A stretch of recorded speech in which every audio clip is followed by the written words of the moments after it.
চিকিৎসায় গাফিলতিতে এগরায় নার্সিং হোমে বিক্ষোভ।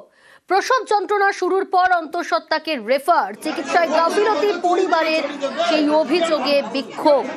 নার্সিং হোমে বিক্ষোভ।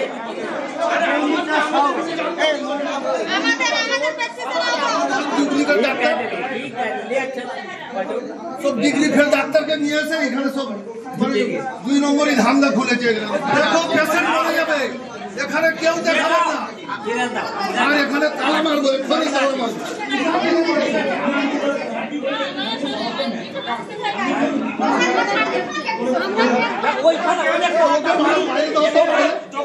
চিকিৎসায় গাফিলতির অভিযোগে বিক্ষোভ। চিকিৎসায় গাফিলতিতে এগরা নার্সিং হোমে বিক্ষোভ। পরিবারের তরফ থেকে অভিযোগ করা হচ্ছে চিকিৎসায় গাফিলতি। নার্সিং হোমে বিক্ষোভ দেখায় পরিবারের সদস্যরা।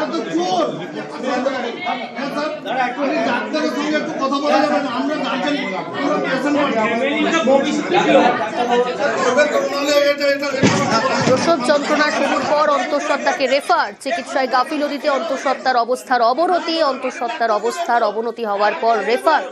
অভিযোগে নার্সিং হোমে বিক্ষোভ অন্তঃসত্ত্বার পরিবারে। পঙ্কজ রয়েছে সরাসরি। পঙ্কজ, পরিবারের তরফ থেকে ঠিক কি অভিযোগ নার্সিং হোমের বিরুদ্ধে? নার্সিং হোম কর্তৃপক্ষ তারাই বা কি জানাচ্ছে, কি ঘটনা? দেখো, পরিবারের পক্ষ থেকে যে অভিযোগ, এগরা পুরসভার মধ্যে যেখানে একটি বেসরকারি নার্সিং হোমে গত 10 মাস ধরে এক প্রসূতি, এগরারই বাসিন্দা, সে প্রসূতি 10 মাস ধরে চিকিৎসা হচ্ছিল। যেখানে প্রসূতি হওয়ার সময় যেখানে ভর্তি হয়, সেই ক্ষেত্রে কিন্তু তার অভিযোগ, যেখানে তারা দাবি করছে যে 10 মাস যখন চিকিৎসা করছিলেন তখনই কিন্তু কোনো জানাননি যে তার প্রবলেম রয়েছে, বিশেষ কিছু প্রবলেম রয়েছে সেই গর্ভবতী মহিলা। সেক্ষেত্রে তারা কিন্তু স্থানান্তরিত করে মেদিনীপুর মেডিকেল কলেজে। এক্ষেত্রে তারা জানাচ্ছেন যে 10 মাস যখন তারা চিকিৎসা করছিল, তারা অভিযোগ বা কোনো চিকিৎসার কোনো সমস্যার কথা না ধরে আজকে কেন ট্রান্সফার করা হলো।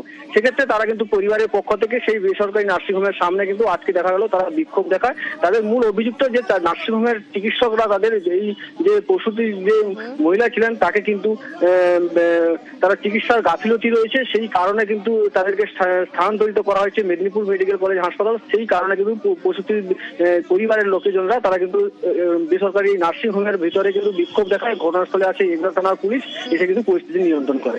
বেশ,